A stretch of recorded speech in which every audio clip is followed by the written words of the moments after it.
Hello student, welcome back to my YouTube channel Arihant lecturer. प्यारे बच्चों, आज की इस वीडियो में हम क्लास 10th मैथ का एक्सरसाइज 4 देखेंगे। ठीक है, जो चैप्टर 4 है इसको देखेंगे, जिसमें है द्विघात समीकरण। प्यारे बच्चों, इससे पहले मैंने आपको तीसरा पार्ट, दूसरा पार्ट और पहला पार्ट ऑलरेडी पढ़ा चुका है। ठीक है, अगर आपने उस वीडियो को नहीं देखा है तो आप उस वीडियो को देख लेना, जो कि चैनल पे अवेलेबल है। प्यारे बच्चों, ये जो है ना एकदम आसान तरीके से आपके दिलो दिमाग और मस्तिष्क में बिल्कुल बैठ जाएगा। उस तरीके से आज की इस वीडियो में बताऊंगा। अगर हमारे से पूरी मैथ आप पढ़ लेते हो तो आपको मैथ बिल्कुल आसान, बच्चों का खेल लगने लगेगा। ठीक है, क्योंकि इतना आसान तरीका बताओ, जितना आसान तरीका आपको कोई नहीं बताएगा। प्यारे बच्चों, आज की इस वीडियो में हम सीखेंगे द्विघात समीकरण, जो कि चैप्टर 4 है। इससे हमने बताया कि पहला, दूसरा और तीसरा हमने ऑलरेडी पढ़ चुका हूं।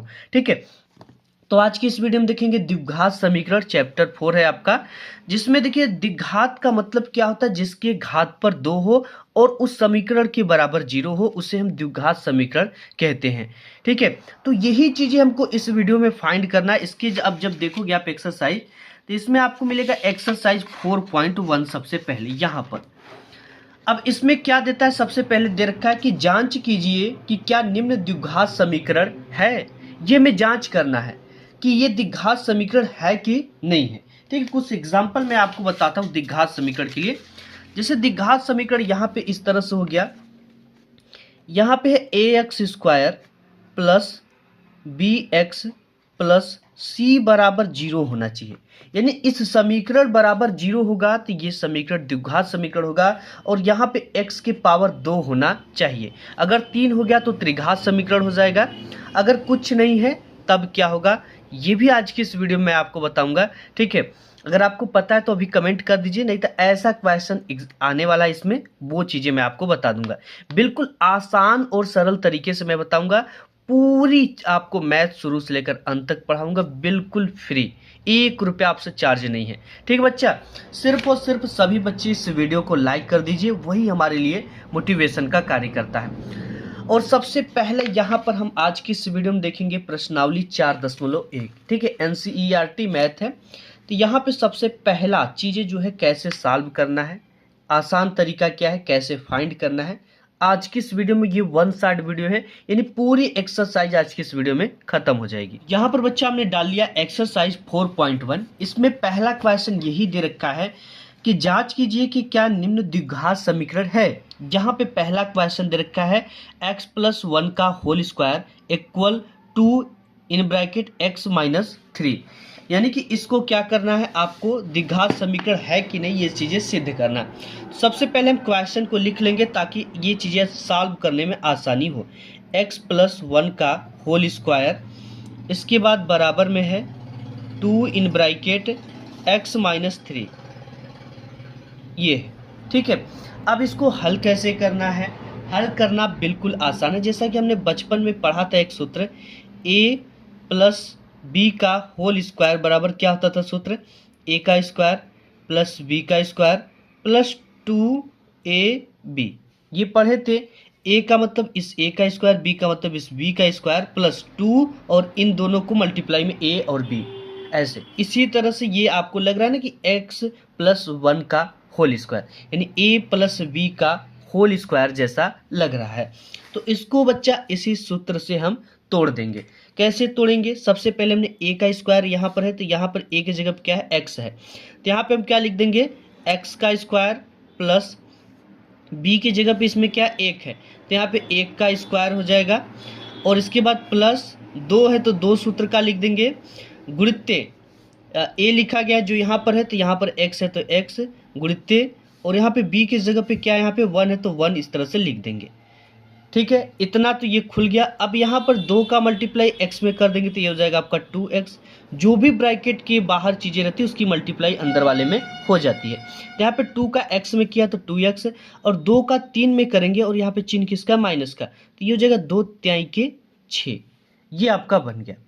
अब इसके बाद हमें इसका सॉल्व करना है। कैसे करना है, यहाँ पे जैसे x² हो जाएगा, ये हो गया x² प्लस 1 का स्क्वायर करोगे तो केवल 1 ही आएगा। ठीक है, 1 को 1 में मल्टीप्लाई करोगे तो क्या आएगा, 1 ही आएगा। और इसके बाद प्लस 2x और 1 का 1 में करोगे 2x का तो उतना ही आएगा, 2x का एक बार मल्टीप्लाई करेंगे तो 2x ही आएगा। तो इसमें सिर्फ क्या लिख देंगे 2x बराबर, और यहाँ पे क्या है 2x माइनस 6। अब देखिए जब भी बराबर के इधर ये भी प्लस में है और ये भी प्लस में, और दोनों सेम है, 2x ये भी है 2x ये भी, तो ये हो जाता है कट। ठीक है, कैसे कटता है, क्योंकि बराबर की इधर ये प्लस में है और इक्वल की इधर आएगा तो पक्षांतर का रूल कहता है कि ये माइनस में हो जाएगा तो प्लस और माइनस कट जाएगा। या तो आप इसे डायरेक्ट इस तरह से काट सकते हो बच्चा, जैसे बराबर के उधर दोनों सेम है, जैसे ये 2x ये भी प्लस में है और 2x ये भी प्लस में, तो ये दोनों आपस में क्या हो जाते हैं, कट हो जाते हैं। अब यहाँ पर बचा क्या माइनस का 6, माइनस का 6 अगर इधर लाएंगे तो ये प्लस का 6 हो जाएगा, ये हमारा पक्षांतर का रूल कहता है। तो यहाँ पे ये हो जाएगा आपका एक्स स्क्वायर प्लस 1 और माइनस 6 इधर आ जाएगा तो प्लस का 6 हो जाएगा, और इधर क्या बचेगा 0 बचेगा, और ये आपका बनकर क्या आ जाएगा एक्स स्क्वायर, और 6 और 1 जोड़ दोगे तो क्या आ जाएगा 7 बराबर 0। अर्थात x का पावर 2 है, यह एक क्या है, यह एक द्विघात समीकरण है, और इसके बराबर 0 भी आ रहा है, तो ये क्या है एक द्विघात समीकरण है। यही आपको क्या करना है, लिखना है। ठीक है, अब इसके बाद इसमें नेक्स्ट क्वेश्चन आ जाता है बच्चा, ये दे रखा है आपका दूसरा कि एक्स स्क्वायर माइनस 2x और minus 2 in bracket 3 minus x, इसको लिख लेते हैं। सिंपल है सवाल, कोई कठिन नहीं। ठीक है, बहुत मजा आता है मैथ में, और बच्चे बाद में बहुत ज़्यादा पछताते जो अभी मैथ को मिस कर देंगे। ठीक है, इसीलिए कुछ भी हो डेली एक चैप्टर मैं पढ़ाऊंगा, और आपको डेली एक चैप्टर की अच्छी तरीके से प्रिपरेशन करना है, ताकि मैथ जिस दिन एग्जाम रहे आपको प्रेशर ना रहे। बच्चों को बहुत ज़्यादा प्रेशर होता है, डर लगने लगता है, अगर ये मेहनत आज कर लोगे तो आपको डर नहीं लगेगा। सबसे पहले हम क्वेश्चन लिख लेते हैं, एक्स स्क्वायर माइनस 2x दे रखा है, x square minus 2x equal यहाँ पे है इन ब्रैकेट माइनस 2, फिर इसके बाद दूसरे क्वेश्चन में 3 माइनस एक्स, ये हो गया। ये जो क्वेश्चन था दूसरा, इसको हमने क्या किया, लिख लिया। ठीक है, अब देखिए यहाँ पर इसको कैसे हल करना है और द्विघात समीकरण कैसे हमें फाइंड करनी है। यहाँ पे सबसे पहले एक्स स्क्वायर है तो इसको इसी तरह लिख देंगे, और माइनस 2x इसी तरह से लिख देंगे, बराबर माइनस 2 का 3 में मल्टीप्लाई करेंगे तो 2 तिहाई के 6, और माइनस का चिन्ह है तो माइनस 6 लिखेंगे, और माइनस माइनस मिलकर हो जाएगा प्लस। ठीक है, तो ये हो जाएगा आपका प्लस, और 2 का x में करेंगे तो ये हो जाएगा 2x। ठीक है, अब यहाँ पर बच्चा आपका सीन क्या निकल कर आता है, अब देखिए ये माइनस में है और ये प्लस में, तो कटेगा नहीं, तो इन सभी को इस पार लाएंगे तो ये हो जाएगा आपका एक्स स्क्वायर माइनस 2x, और प्लस में 2x इस पार है तो इधर आ जाएगा, तो पक्षांतर का रूल कहता है ये माइनस में हो जाएगा, और ये माइनस में इस पार आएगा बराबर के, तो क्या हो जाएगा प्लस में हो जाएगा, बराबर का 0 बन गया। अब यहाँ पर आपका बनेगा क्या, ये देखिए एक्स स्क्वायर हो जाएगा, और माइनस 2x माइनस 2x हो जाएगा 4x माइनस, क्योंकि जब दो सेम चिन्ह होती है तो संख्याएं आपस में जुड़ जाती हैं, और चिन्ह जो लगा होता है उसी का लिखते हैं। ठीक है, तो यहाँ पे चिन्ह किसका, माइनस का, तो हो जाएगा माइनस 2x मिलकर हो जाएगा 4x, और इसके बाद प्लस का 6 बराबर 0। अब देखिए x square minus 4x plus 6 बराबर 0, 0 आ रहा है और एक्स स्क्वायर है, तो ये क्या है, यह एक द्विघात समीकरण है। इसी चीज को हमें क्या करना है, फाइंड करना है। ठीक है, यह एक द्विघात समीकरण है। ठीक है, अब इसके बाद इसमें तीसरा क्वेश्चन क्या दे रखा बच्चा, ये दे रखा है तीसरा x minus 2 in bracket x plus 1 equal in bracket x minus 1 in bracket x plus 3। इसको लिख लेते हैं और इसको कैसे हल करना है, बिल्कुल आसान है। ठीक है, देखिए इसको सबसे पहले हम लिखेंगे, जो भी क्वेश्चन दे रखा है सबसे पहले हमें क्या करना है, लिखना है, ताकि जो चीज़ें हैं वो अच्छे से समझ में आए। तो यहाँ पे है आपका पहले का तीसरा, ये दे रखा है x, आपका है यहाँ पे x माइनस 2, और इसके बाद है x प्लस 1। अब इसके बाद है इक्वल में x माइनस 1 और x प्लस 3। ठीक है, अब देखिए इसको क्या करना है, सिंपल इसका मल्टीप्लाई इसमें करना है। तो इसका मल्टीप्लाई कैसे करते, x का x में करेंगे तो हो जाएगा आपका x का स्क्वायर, फिर x का 1 में करेंगे तो प्लस हो जाएगा x, ठीक है, क्योंकि x1 होगा या तो 1 का x में मल्टीप्लाई करोगे तो x ही हो जाएगा। किसी भी चीज़ का अगर एक बार मल्टीप्लाई करोगे तो उसमें कोई परिवर्तन नहीं होता है। अब देखो इसका दोनों में किया, अब इसका भी इन दोनों में करेंगे। -2 का x में करेंगे तो हो जाएगा -2x, -2 का 1 में करेंगे तो ये माइनस का सिर्फ 2 हो जाएगा, बराबर। अब इसका भी वही चीज़ करेंगे, x का x में करेंगे तो ये हो जाएगा x का स्क्वायर, x का 3 में करेंगे तो प्लस का हो जाएगा 3x, फिर इसके बाद -x का करेंगे तो x ही होगा, -3 का करेंगे तो ये हो जाएगा -1 × 3 = -3। ठीक है, इस तरह से करेंगे इसको। सिंपल है कि x का x में किए तो x², x का 3 में किए तो 3x, -x का करेंगे तो सिर्फ -x आ जाएगा, क्योंकि एक ही बार इसका हो रहा है तो इसमें कोई परिवर्तन नहीं होता। -1 का मल्टीप्लाई 3 में करेंगे तो -3 हो जाएगा। ठीक है, चीज़ें अगर नहीं समझ में आती तो मैं आपको थोड़ा सा बताऊँ। जैसे यहाँ पे -1 है गुणित 3 है, इसका मल्टीप्लाई एक बार में करोगे तो -3 आ जाएगा, जो भी चिन्ह होगा वो लग जाता है। ठीक है, अब यहाँ पर क्या है देखो, ये प्लस में है और ये भी प्लस में है, तो प्लस प्लस हमने आपको बताया कि कट ही जाता है, सेम चीज़ें हो दोनों तरफ और सेम चिन्ह हो। प्लस ये भी था, प्लस ये भी था, ये कट गए। ठीक, अब इसके बाद बचा क्या आपके पास, x बचा और यहाँ पर x।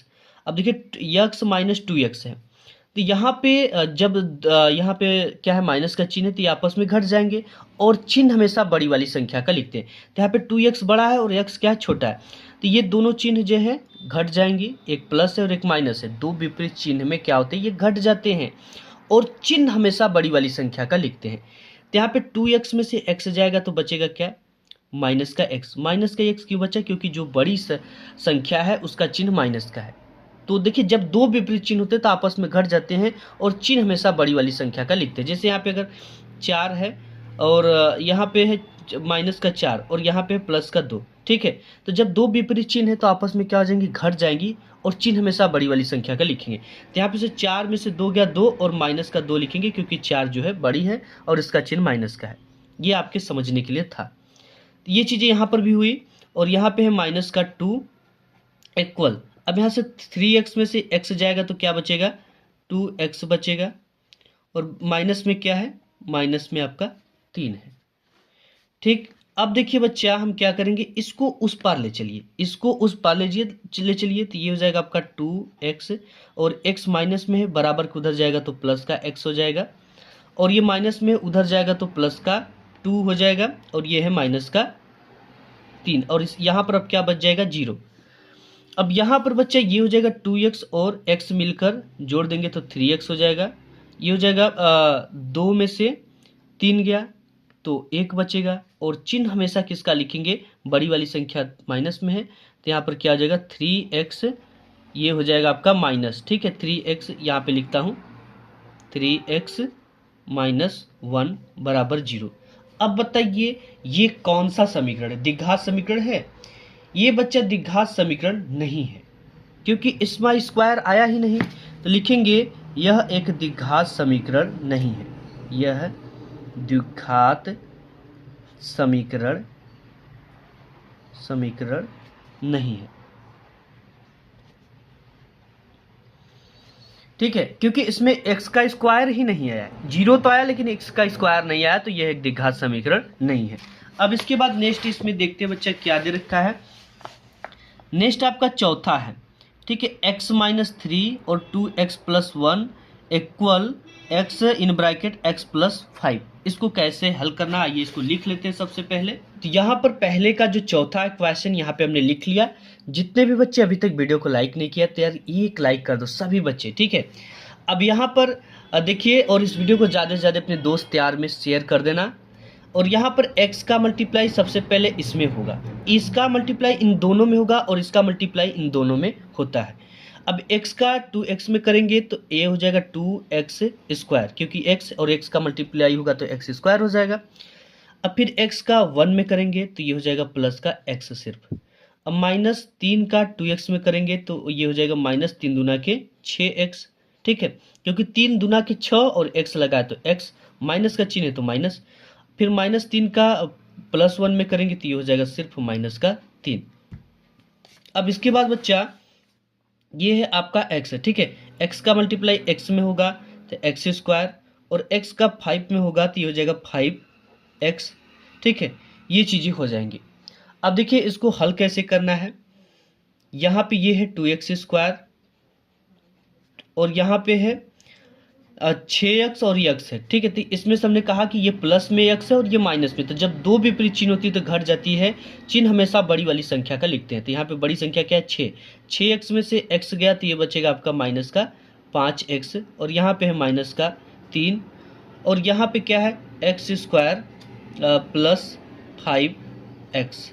ठीक है, अब देखिए इसको हम इस पार लाएंगे तो पश्चांतर का रूल कहता है कि जब भी हम किसी भी संख्या को यहाँ से इस पार लाते हैं, बराबर की इधर लाते हैं, इसका चिन्ह बदल जाता है। अगर प्लस में तो माइनस, माइनस में तो प्लस, अगर गुणा में तो भाग, भाग में तो गुणा में हो जाता है।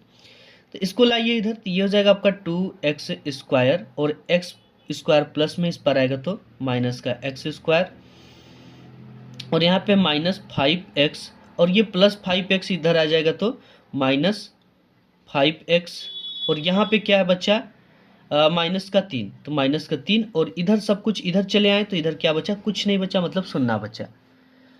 अब यहाँ पर ये हो जाएगा 2x स्क्वायर में से x स्क्वायर घटेगा तो सिर्फ बचेगा x स्क्वायर। ठीक है, सिंपल। माइनस 5x और माइनस 5x हो जाएगा मिलकर माइनस का 10x, और यहाँ पे है माइनस का 3 बराबर 0। तो बच्चे यहाँ पे x का स्क्वायर है और इसके बराबर 0 है, तो ये क्या है, यह एक द्विघात समीकरण है। क्या है, द्विघात समीकरण है। ठीक है, यह एक क्या है, द्विघात समीकरण है। अब इसके बाद यहाँ पे चौथा के बाद बच्चा पांचवा क्वेश्चन यहाँ पे दे रखा है 2x माइनस 1, दूसरे कोष्टक में x माइनस 3 बराबर x प्लस 5, दूसरे कोष्टक में x माइनस 1, ये दे रखा है। तो आइए इसको सिंपली हम लिख लेते हैं सबसे पहले क्वेश्चन को, पांचवें क्वेश्चन को, क्योंकि लिखेंगे तो आसान हो जाएगा सॉल्व करना। तो ये हो जाएगा 2x माइनस 1 एक कोष्टक में, x माइनस 3 दूसरे कोष्टक में। अब इसके बाद है बराबर x प्लस 5 दूसरे कोष्टक में x माइनस 1। अब इसी को हल करना बच्चा, सिंपल है। 2 का x में करोगे तो हो जाएगा क्या, 2x स्क्वायर, फिर 2 का 3 में करोगे तो ये हो जाएगा माइनस 2 तिहाई के 6x। ठीक है, ये सॉरी 6x हो जाएगा, 2 तिहाई के 6x, और फिर इसके बाद माइनस 1 का x में करेंगे तो माइनस x, और माइनस का माइनस से होगा तो ये प्लस का 3 हो जाएगा। ठीक है, ये चीज़ें होती है कि जब माइनस का माइनस मल्टीप्लाई करते हैं इस तरह से, माइनस इंटू माइनस बराबर प्लस। ठीक है, ये होता है, आप जानते हो बचपन से। अब इसका भी इधर करेंगे, x का x में करेंगे तो x स्क्वायर हो जाएगा, x का माइनस 1 में करेंगे तो माइनस का x हो जाएगा, 5 का करेंगे तो प्लस का 5x हो जाएगा, फिर 5 का 1 में करेंगे तो माइनस का 5 हो जाएगा। ठीक है, यहाँ पर बच्चा आपका बन जाएगा क्या, 2x स्क्वायर, यहाँ पे माइनस 6x और x मिलकर हो जाएगा 7x, और यहाँ पे है प्लस का 3 बराबर, इधर देखिए ये हो जाएगा x स्क्वायर, इसको इधर घट जाएगा क्योंकि दो विपरीत चिन्ह, ये माइनस और ये प्लस। तो हमेशा जो चिन्ह है बड़ी वाली संख्या का लिखते हैं। बड़ी संख्या क्या है 5x में से x गया, कितना बचेगा 4x। हमने बताया जब दो विपरीत चिन्ह होती हैं तो आपस में घट जाती हैं। ठीक है, और चिन्ह हमेशा बड़ी वाली संख्या का लिखते हैं। तो यहाँ पे जो बड़ी वाली संख्या है वो क्या है, प्लस में, तो यहाँ पे क्या होगा प्लस का 4x, और यहाँ पे क्या बचा है माइनस का 5। ठीक है, अब इसको आराम से हल करेंगे, इन सभी को एक तरफ लाइए। ठीक है, 2x स्क्वायर इधर है और x स्क्वायर इधर है, प्लस में इधर आ जाएगा तो माइनस में x स्क्वायर हो जाएगा, और यहाँ पे है माइनस का 7x, और ये प्लस का 4x है तो इधर आएगा तो माइनस का 4x हो जाएगा। ये है प्लस का 3 और ये माइनस का 5 इधर आएगा बराबर के, तो ये प्लस का 5 हो जाएगा बराबर 0। ठीक है, अब यहाँ से 2x स्क्वायर में से x स्क्वायर घट जाएगा तो क्या बचेगा, x स्क्वायर माइनस 7x और 4x, 7 3 10 एक 11x हो जाएगा, 11x और 5 और 3 मिलकर हो जाएगा प्लस का 8 बराबर 0। तो ये क्या है, यह एक द्विघात समीकरण है क्योंकि x स्क्वायर है और बराबर का 0। यह एक द्विघात समीकरण है, द्विघात समीकरण है। ठीक है, क्योंकि मैंने आपको बताया था द्विघात समीकरण की परिभाषा क्या होती है। अब इसके बाद यहाँ पे छठा दे रखा है कि एक्स स्क्वायर प्लस 3x, यहाँ पे देखना छठा जो क्वेश्चन दे रखा है, x square plus 3x plus 1 equal x minus 2 का होल स्क्वायर दे रखा है। इसको कैसे हल करना है, आइए इसको लिख लेते हैं। सबसे पहले यहाँ पे हम छठे को लिख लेंगे।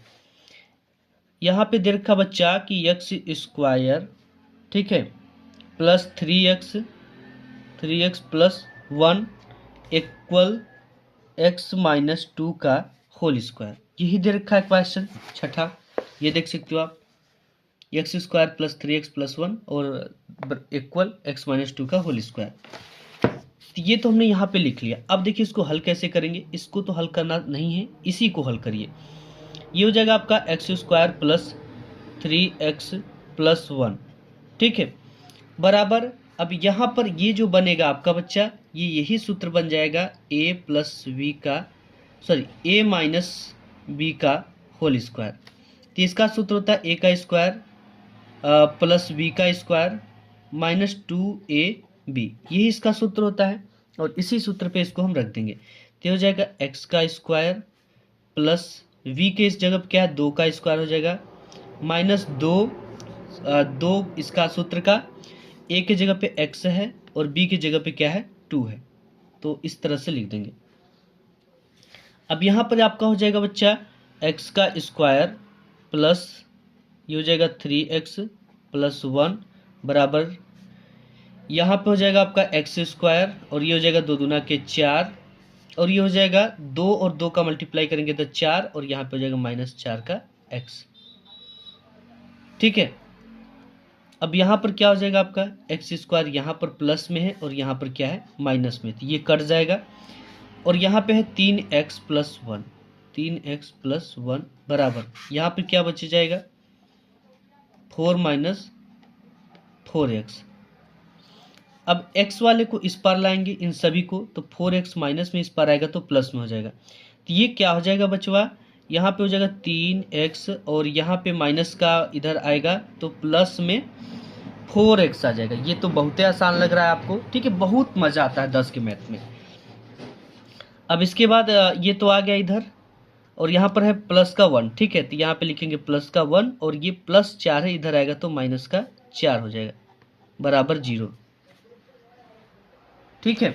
अब देखिए यहाँ पे 4 और 3 मिलकर हो जाएगा 7x और यहाँ पे 4 में से 3 गया, 4 में से 1 गया, बचेगा माइनस का 3 बराबर 0। क्यों बचेगा, क्योंकि दो विपरीत चिन्ह है और चिन्ह जो है बड़ा संख्या 4 उसका चिन्ह माइनस में है, तो जब दो विपरीत चिन्ह होते हैं तो आपस में घट जाते हैं और चिन्ह हमेशा बड़ी वाली संख्या का लिखते हैं।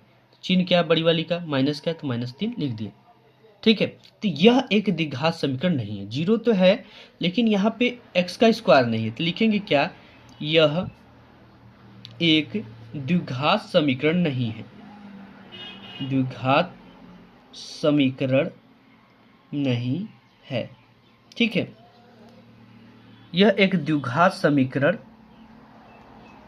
नहीं है। अब इसके बाद नेक्स्ट बच्चा यहाँ पर देख लेते हैं, ये हमने कर लिया छठा। अब है सातवां, ये दे रखा है x प्लस 2 का whole cube equal 2x in bracket x square minus 1। अब यहाँ पे होल क्यूब का भी हमें फार्मूला पता करना पड़ेगा, तभी ये सवाल हम लगा सकते थे। इसका तो यहाँ पर बच्चे हमने 7वें क्वेश्चन को यहाँ पे लिख रखा है। अब देखिए इसको हल कैसे करना है, क्योंकि इसका एक फार्मूला होता है जो कि हमने पढ़ा था 7-8 में। ये क्या होता है, ठीक है, हम जानते हैं कि a प्लस बी का जो होल क्यूब का फार्मूला होता है वो होता है a का क्यूब प्लस b का cube plus 3a square b फिर प्लस 3ab का स्क्वायर, ये इसका फार्मूला होता है। और इसी फार्मूले पर हमको इसको तोड़ देना है। कैसे तोड़ेंगे आइए इसको देखते हैं, मतलब बीच से नहीं तोड़ना है रे बच्चा, सिर्फ इसे फार्मूले पर तोड़ना है। तो a के जगह पे यहाँ पे क्या है, a के जगह पे x है, तो ये हो जाएगा x का क्यूब और प्लस b की जगह पे क्या है 2 है, तो 2 का हो जाएगा क्यूब प्लस अब यहाँ पे 3 और a का स्क्वायर, मतलब यहाँ पे a की जगह पे x है तो x का क्या हो जाएगा स्क्वायर, और इसके बाद b है तो b की जगह पे क्या है 2 है तो गुणित 2, फिर प्लस 3 है तो 3 लिख देंगे, a की जगह पे x है तो x लिखेंगे, गुणित b की जगह पे 2 है तो 2 का क्या रख देंगे स्क्वायर रख देंगे, ये हो जाएगा। ठीक है। अब इसके बाद बच्चे ये स्क्वायर है, ठीक है, ये क्या है स्क्वायर है, ये आपका हो जाएगा x का क्यूब प्लस 2 दूना 4, 4 दूना के 8, प्लस ये 3 का 2 में मल्टीप्लाई होगा तो 6, और x का स्क्वायर है तो x स्क्वायर। ठीक है, ये हो गया 6x स्क्वायर, और इसका 2 दूना के 4 और 4 का 3 होगा तो प्लस का 12x, ये हो गया। और बराबर की इधर दे रखा है तो बराबर लगाएंगे, 2 का x में करेंगे तो 2x का क्यूब हो जाएगा, फिर 2 का 1 में करेंगे -2 का तो ये हो जाएगा -2x हो जाएगा। ठीक है, 2x का -1 में करेंगे तो 2x हो जाएगा, ये हो गया सिंपल। ठीक है, अब इसके बाद हम क्या करेंगे बच्चा कि इसको लाएंगे इस पार, तो ये हो जाएगा आपका x क्यूब, और ये इस पार प्लस में इस पार आएगा तो 2x का क्यूब माइनस में हो जाएगा, और इसके बाद है आपका प्लस का 8 रहने दो, फिर है 6x स्क्वायर तो इसको रख दीजिए 6x स्क्वायर। ठीक है, 6x स्क्वायर प्लस है 12x, और इधर ये -2x इधर आएगा तो हो जाएगा प्लस का 2x बराबर 0। ठीक है, अब यहाँ पर देखिए 2x क्यूब में से x क्यूब जाएगा तो बचेगा माइनस का, क्या बचेगा माइनस का x क्यूब, क्या बचेगा माइनस का x क्यूब, और यहाँ पर इसको लास्ट में लिखेंगे, सबसे पहले 6x स्क्वायर को लिख लेते हैं प्लस का 6x स्क्वायर, और इसके बाद है 12 और 2 मिलकर हो जाएगा 14x, और प्लस का है 8 बराबर 0। ठीक है, तो ये देखिए यहाँ पे एक त्रिघात समीकरण बन रहा है, क्या बन रहा है एक त्रिघात समीकरण। ठीक है, तो आप इसको कह सकते हो कि यह एक द्विघात समीकरण नहीं हो सकता है, क्योंकि इसमें कहीं कोई चीज़ें कट नहीं रही है, कटती तो हो जाती। ये बच्चा आपका क्या हो जाएगा, नहीं, यह एक द्विघात समीकरण नहीं है, नहीं यह एक द्विघात समीकरण नहीं है, ये एक त्रिघात समीकरण है, द्विघात समीकरण नहीं है। नहीं है, क्यों नहीं है, क्योंकि ये जो है इसमें x का क्यूब पाया जा रहा है। अब इसके बाद आपका नेक्स्ट जो है 8वां क्वेश्चन इसमें दे रखा है, ये दे रखा है बच्चा, यहाँ पे आप देख सकते हो, थोड़ा सा इधर मैं लाता हूँ, ये दे रखा है x का cube -4x square -x + 1 equal x - 2 का होल क्यूब। अब यहाँ पर इसको कैसे हल करना, उसी फार्मूले का यूज करते हुए इसे हल करेंगे, बहुत आसान है। सबसे पहले इस क्वेश्चन को हम लिख लेते हैं, तो ये है 8वां नंबर का क्वेश्चन हमारे पास, जो कि दे रखा है x का क्यूब, ठीक है, ब्रैकेट में नहीं, x का cube -4x square -x + 1 equal में है आपका x - 2 का होल क्यूब, यही चीज़ें दे रखा है। अब इसका फार्मूला क्या होता है, इसको लगाना कैसे, ये सबसे सिंपल है, क्योंकि हमने x + b का होल क्यूब देखा, अब यहाँ पे देखना है x - b का होल क्यूब। तो सबसे पहले इसी को तोड़ेंगे, यहाँ पे क्वेश्चन को लिख लेते हैं इस तरह से, ये हो जाएगा x cube -4x square -x + 1 equal. अब इसका फार्मूला क्या होता है, यहाँ पे इसका जो फार्मूला होता है, इस फार्मूले को सबसे पहले हम यहाँ पे लिख देंगे ताकि आपको याद रहे। ठीक है, ये होता है a - b का होल क्यूब का फार्मूला होता है a का क्यूब -b का क्यूब -3a स्क्वायर b, और यहाँ पे हो जाएगा प्लस में 3a b का स्क्वायर, ये इसका फार्मूला होता है। ठीक है, फार्मूले को अच्छे से तैयार कर लेना सूत्र को, क्योंकि यही चीज़ें आपको काम देगी, क्योंकि जब तक ये नहीं पता रहेगा सवाल आते हुए भी आप नहीं लगा पाओगे।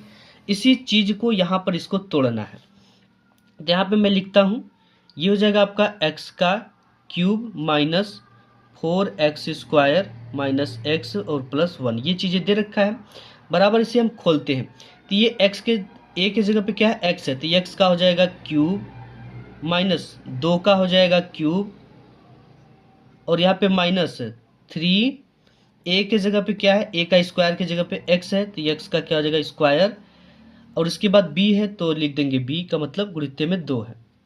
अब इसके बाद फिर क्या है, प्लस लगाएंगे, फिर 3 है, ए के जगह पे एक्स है और बी के जगह पे 2 है तो 2 का क्या हो जाएगा स्क्वायर हो जाएगा। ठीक है, इतना हो गया। तो ये बच्चा आपका बन क्या जाएगा, एक्स का cube minus 4x square minus 4x plus 1 equal x का क्यूब माइनस ये 2 दूना 4, 4 दूना के 8 हो जाएगा, और माइनस 3 का मल्टीप्लाई 2 में करेंगे 3 दूना के 6 माइनस 6x स्क्वायर, और प्लस यहाँ पे है, और ये हो जाएगा 2 दूना के 4 और 4 का 3 में करेंगे तो 4 3 12x।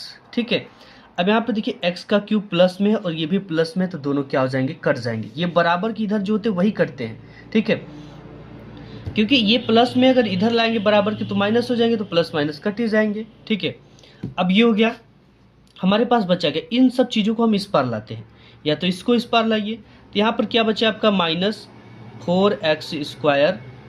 ठीक है, अब इसको हम इधर लाएंगे, ये माइनस में है, बराबर की इधर आएगा तो प्लस हो जाएगा 6x स्क्वायर। अब यहाँ पे माइनस 4x और ये है प्लस का 12x, इधर आएगा तो माइनस हो जाएगा 12x, और यहाँ बचा क्या प्लस का 1 तो यहाँ पे लिख देंगे प्लस का 1। ठीक है, सब कुछ हो गया, बराबर में हो जाएगा आपका 0। चीज़ें समझ में आ रही नहीं आती तो आप कमेंट कर देना, सब कुछ आसान भाषा में मैं आपको बता रहा हूँ। जहाँ भी ना समझ में आए डाउट कमेंट बॉक्स में कमेंट कर देना, मैं आपको बता दूंगा। अब यहाँ पर क्या हुआ बच्चा, ये है प्लस का 6x स्क्वायर और ये है माइनस का 4x स्क्वायर। अब 6x स्क्वायर में से 4x स्क्वायर जाएगा तो बचेगा क्या 2x स्क्वायर, और चिन्ह किसका लिखेंगे, बड़ी वाली संख्या, बड़ी संख्या क्या है 6, इसका चिन्ह क्या है प्लस का, तो यहाँ पर लिखेंगे प्लस 2x स्क्वायर। और यहाँ पे है माइनस 4x और 12x, ये हो जाएगा माइनस का 16x। ठीक है, दोनों जुड़ जाएंगे आपस में, और प्लस का है 1 बराबर है 0, और ये क्या है 2x स्क्वायर बराबर में 0, ए इक्वल नॉट 0 होना चाहिए, यानी इस a बराबर 0 नहीं होना चाहिए। ये क्या है, यह एक द्विघात समीकरण है, इसी चीज़ को हमें फाइंड करना था, यह एक द्विघात समीकरण है। ठीक है, अब ये तो हो गया बच्चा, यहाँ तक हमारा 8वां तक फाइनल हो गया। अब यहाँ पर आपको 4 क्वेश्चन मिलते हैं दूसरे वाले में। सबसे पहले क्या है, निम्न स्थितियों को द्विघात समीकरणों के रूप में निरूपित कीजिए। यहाँ पे दे रखा कि एक आयताकार भूखंड का क्षेत्रफल जो है, एरिया जो है वो दे रखा है 528 मीटर का स्क्वायर, क्षेत्र की लंबाई मीटरों में चौड़ाई के दुगुने से 1 अधिक है। यानी कि जो क्षेत्र की लंबाई है वो पता नहीं क्या है, लेकिन उसकी चौड़ाई जो है वो जो उसका चौड़ाई के दोगुने से 1 अधिक है। हमें भूखंड की लंबाई और चौड़ाई ज्ञात करना है। अब देखिए इसमें क्या करना है, सबसे पहले चौड़ाई क्या है ये चीज़ें हम मान लेते हैं। ठीक है, तो इसको लगाना बिल्कुल आसान है। अब देखिए यहाँ पर हमने ये चीज़ें हैं कि एक आयताकार भूखंड है जिसका क्षेत्रफल 528 मीटर स्क्वायर है। यहाँ पर देखिए समझने वाली ये बात है कि इसकी जो चौड़ाई है वो दोगुने से 1 अधिक है, तो इसकी चौड़ाई ही हमें नहीं पता है, तो हम लिखेंगे माना भूखंड की चौड़ाई x मीटर है। दूसरे का पहला में क्या लिखेंगे कि माना भूखंड की जो चौड़ाई है, भूखंड की चौड़ाई x मीटर है, x मीटर है। ठीक है, माना भूखंड की जो चौड़ाई की बात करें वो x मीटर है, लेकिन यहाँ पर ये बोल क्या रहा है, देखो यहाँ पे क्षेत्र की जो लंबाई है चौड़ाई के दोगुने से 1 अधिक है। तो मान लेते जो इसका लंबाई है इसका दोगुना क्या होगा 2x होगा। ठीक है, चौड़ाई जो है लंबाई के दोगुने से, यानी x का दोगुना करेंगे तो 2x, 1 अधिक है प्लस का 1 अधिक है, ये लिखेंगे। ये आपका क्या निकल गया लंबाई, ये किसकी बात की जा रही है, लंबाई की, यानी जो उसकी चौड़ाई है ना, जो चौड़ाई है वो लंबाई के दोगुने से 1 अधिक है। समझ में आ गया, बिल्कुल आसान है। जैसे यहाँ पर बोल रखा है कि क्षेत्र की जो लंबाई है वो चौड़ाई के दोगुने से, चौड़ाई हमने x माना, इसका दोगुना 2x हो जाएगा, 1 अधिक है तो हमने इसमें प्लस का 1 क्या कर दिया, ऐड कर दिया, तो ये हमको क्या निकल कर आ गई, लंबाई निकल गई। और यहाँ पे चौड़ाई x मान लिया और क्षेत्रफल जो है वो दे रखा है 528 मीटर। तो हम जानते हैं बच्चा कि जो क्षेत्रफल का सूत्र होता है, किसका सूत्र, क्षेत्रफल बराबर होता है लंबाई गुणित चौड़ाई। ये होता है लंबाई गुणित चौड़ाई। ये चीज़ें तो हम बचपन से पढ़ते आ रहे हैं। क्षेत्रफल कितना दे रखा है 528 मीटर बराबर लंबाई कितना है, ये है लंबाई आपकी निकल कर आया 2x + 1, यानी कि जो चौड़ाई है उसके दोगुने से एक अधिक है। और यहाँ पर ये हो गया गुणित आपकी जो चौड़ाई है वो कितना है x मीटर है, ये हो गया x मीटर।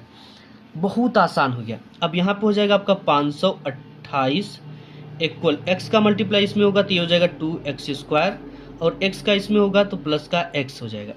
अब इसको हम कैसे लिख सकते हैं, इसको लिख सकते हैं अपने जगह पे ये 2x² और ये है प्लस का 1 और ये 528 है, ठीक है। ये बराबर की इधर है, अगर बराबर के उधर जाता तो ये माइनस में हो जाता, तो 528 और इधर क्या बचेगा, जब इधर ये आ गया तो 0 बचेगा। तो ये आपकी जो है निकल कर आ गई इसकी चौड़ाई। इसे द्विघात समीकरण में व्यक्त करना और ये समीकरण द्विघात समीकरण को दिखा रहा है, ठीक है। इसी तरह से ये हल होगा, बिल्कुल आसान है।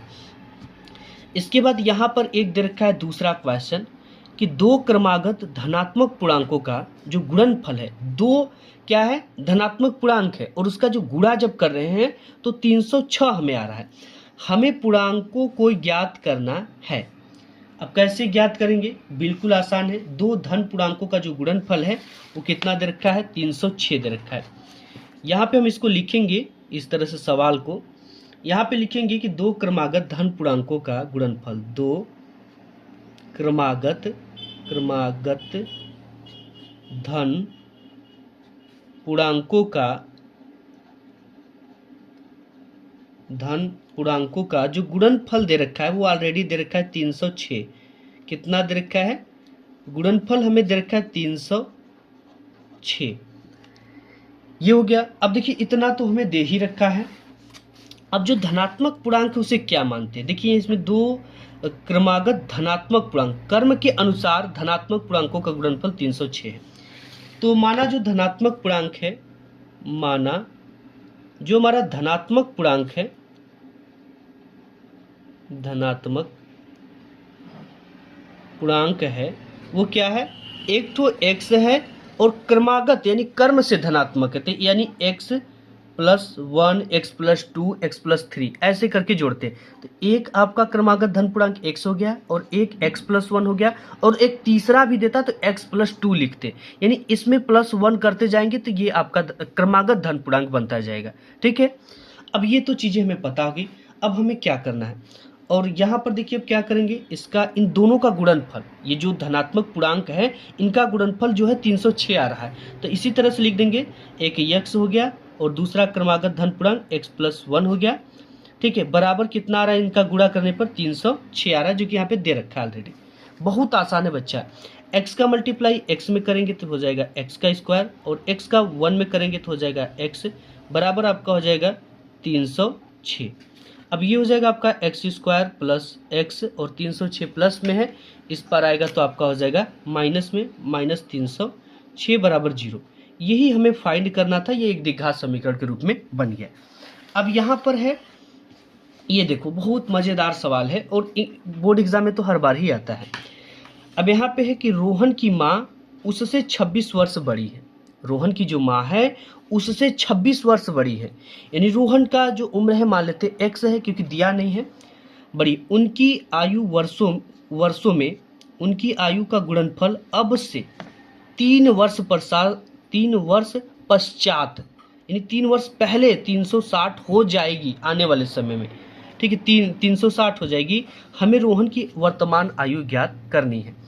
अब इसको कैसे हल करना, सिंपल फंडा है। सबसे पहले तीसरा है, ये दूसरे का, ठीक है, दूसरे का तीसरा। अब यहाँ पे रोहन की माँ उससे 26 वर्ष बड़ी है, यही क्वेश्चन कह रहा है। क्या कह रहा है कि रोहन की माँ रोहन से 26 वर्ष बड़ी है। रोहन की माँ उससे 26 वर्ष बड़ी है, 26 वर्ष बड़ी हैं। ठीक है, तो माना जो रोहन की वर्तमान आयु है वो x वर्ष है। मान लेते हैं माना रोहन की वर्तमान आयु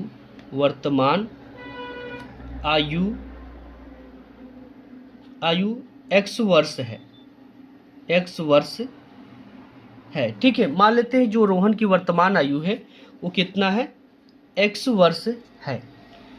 अब इसमें एक सवाल और भी कह रहा है कि उसके जो है उसकी माँ की आयु जो है कितना हो जाएगी। तो अगर इन दोनों को जोड़कर इसका निकालेंगे कि क्या उम्र होगा, तो उसकी माँ की आयु कितना हो जाएगी, क्योंकि उसकी माँ उससे 26 वर्ष बड़ी है। तो जब रोहन की उम्र में उसकी माँ की उम्र का जोड़ेंगे तब तो हमें पता चलेगा कि कितने साल की उसकी माँ है। ठीक है, जैसे फॉर एग्जांपल हमारा उम्र जो है वो है आपका 24 साल। ठीक है, और हमारी माँ हमसे कितनी साल बड़ी है, 26 साल बड़ी है। तो हमारी माँ की उम्र कैसे पता चलेगा, इन दोनों को जोड़ देंगे क्योंकि हमारी उम्र 24 है। ठीक है, सॉरी यहाँ पे माता जी की उम्र थोड़ा सा गड़बड़ हो गया। जैसे अगर हमारी उम्र 5 वर्ष है, ठीक है, और हमारी माता जी हमसे कितनी वर्ष बड़ी है, 26 वर्ष बड़ी हैं, तो इन दोनों को जोड़ देंगे तभी तो पता चलेगा इसमें कि हमारी माँ हमसे टोटल कितने साल की बड़ी है।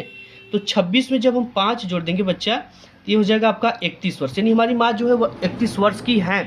तो इसी वजह से जब इसका आयु x वर्ष है रोहन का x, और इसमें माता जी की आयु की जोड़ देंगे तभी तो पता चलेगा कि माता जी टोटल कितने आयु का है।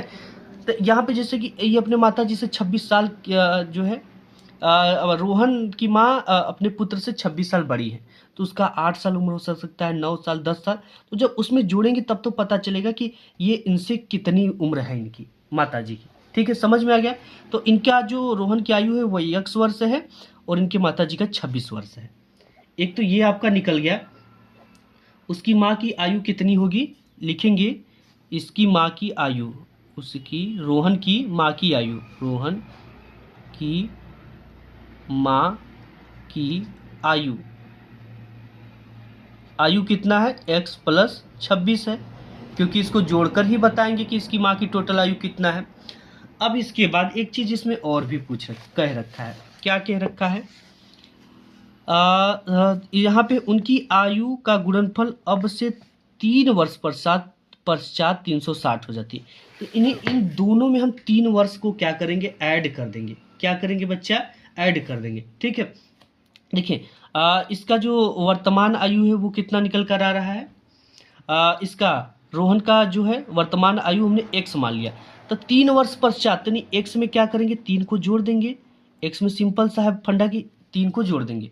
और माँ की वर्तमान आयु कितना है, x प्लस 26 है, तो इनके में भी 3 को क्या कर देंगे, जोड़ देंगे। तो 26 में 3 जोड़ोगे, 26, 27, 28, 29, तो इसकी माँ की वर्तमान आयु कितनी हो जाएगी, 29। और कितने दिन बाद, 360 दिन बाद, ये दे रखा है बुक में, ये यहाँ पर दे रखा है 360 हो जाएगी। तो यही चीज़ें हैं कि 3 वर्ष बाद कर रहा है तो x में 3 को जोड़ेंगे तभी तो पता चलेगा इसकी आयु कितनी बढ़ी। और उनकी माता जी भी 26 साल की है तो 3 जोड़ देंगे तो 29 साल हो जाएगा। ठीक है, इतना चीज़ अगर आपको समझ में आ गया तो पूरी सवाल समझ में आ गई।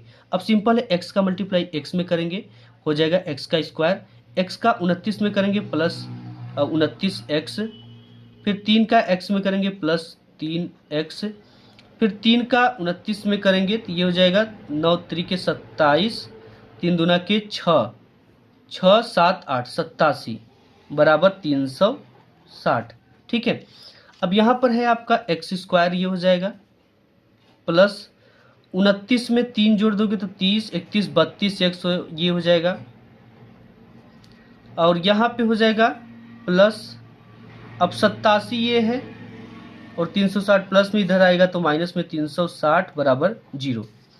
ये हो जाएगा बच्चा आपका x स्क्वायर प्लस 32x, और यहाँ पर इसको घटा देंगे तो ये बड़ी संख्या 360 है, इसका चिन्ह माइनस का है। अब इसको घटाएंगे, अब यहाँ पर है ये 10 में से 7 गया, आपका बचेगा 3, और यहाँ पर है यहाँ पे 15 में से जब 8 जाएगा तो बचेगा आपका 7, और यहाँ पर बचा 273। तो यही इसकी जो है वर्तमान आयु निकल कर आ जाएगी। इसे द्विघात समीकरण में व्यक्त करना था। ठीक है, तो ये हमारा द्विघात समीकरण में जो है सिंपली व्यक्त हो गया। ठीक है बच्चा, x square plus 32x minus 273x। ठीक, सिंपल है, कोई प्रॉब्लम नहीं होगी इसमें आपको। नेक्स्ट देखते हैं। नेक्स्ट यहाँ पे दूसरे का चौथा दे रखा है कि एक रेलगाड़ी 480 किलोमीटर की दूरी समान चाल से तय करती है। यदि इसकी चाल 8 किलोमीटर प्रति आवर कम होती है तो वह उसी दूरी को तय करने में 3 घंटे अधिक लेती है। हमें रेलगाड़ी की चाल ज्ञात करनी है। तो हम इसके लिए क्या मानेंगे, माना रेलगाड़ी की चाल x किमी प्रति आवर है। ठीक है, हम इसी तरह से लिखेंगे कि माना रेलगाड़ी की चाल जो है, रेलगाड़ी की चाल x किमी प्रति आवर है, यानी x किलोमीटर प्रति घंटा की है। अब ये बात है, अब ये 480 किलोमीटर दूरी तय करने में कितना समय लगा रही है, तो इस तरह से लिखेंगे कि 480 किमी की जो दूरी है तय करने में लगा समय, तय करने में लगा समय। ठीक है, अब देखिए हम जानते हैं कि सूत्र पढ़ते हुए आ रहे, चाल बराबर होता है दूरी बटे समय। चाल बराबर क्या होता है, दूरी बटे के समय। अब हमें क्या यहाँ पे फाइंड करना, समय। तो बच्चे यहाँ पे जब समय को हम निकालेंगे तो समय इधर आएगा तो चाल जो है इधर चला जाएगा, ये हो जाएगा दूरी बटे के चाल। अब देखिए इसका फंडा समझिए, ये क्या बता रहा है कि हम रेलगाड़ी की चाल हमें नहीं पता कि कितनी गति से चल रही है। यहाँ पे एक रेलगाड़ी 480 किलोमीटर की दूरी समान चाल से तय करती है, उसका चाल ही नहीं पता है कितने किलोमीटर प्रति घंटे की रफ्तार से चल रही है। यदि इसकी चाल 8 किलोमीटर प्रति आवर कम होती है, यानी कम कर दी जाती है, तो वह उसी दूरी को तय करने में 3 घंटे अधिक लेती है। हमें रेलगाड़ी की चाल ज्ञात करना है। तो सबसे पहले हमने बताया कि रेलगाड़ी की जो चाल है x है और ये 480 किलोमीटर दूरी तय करने में कितना समय लगा रही, सबसे पहले हमें ये फाइंड करना है। ठीक है, देखिए हम जानते हैं कि समय बराबर क्या होता है, समय बराबर क्या होता है, दूरी बटे के चाल, दूरी बटे के चाल। ठीक है, अब देखिए दूरी कितना है, 480 किलोमीटर है, 480 किलोमीटर, और चाल क्या है इसकी, ट्रेन की x हमने माना, हमको दिया ही नहीं है।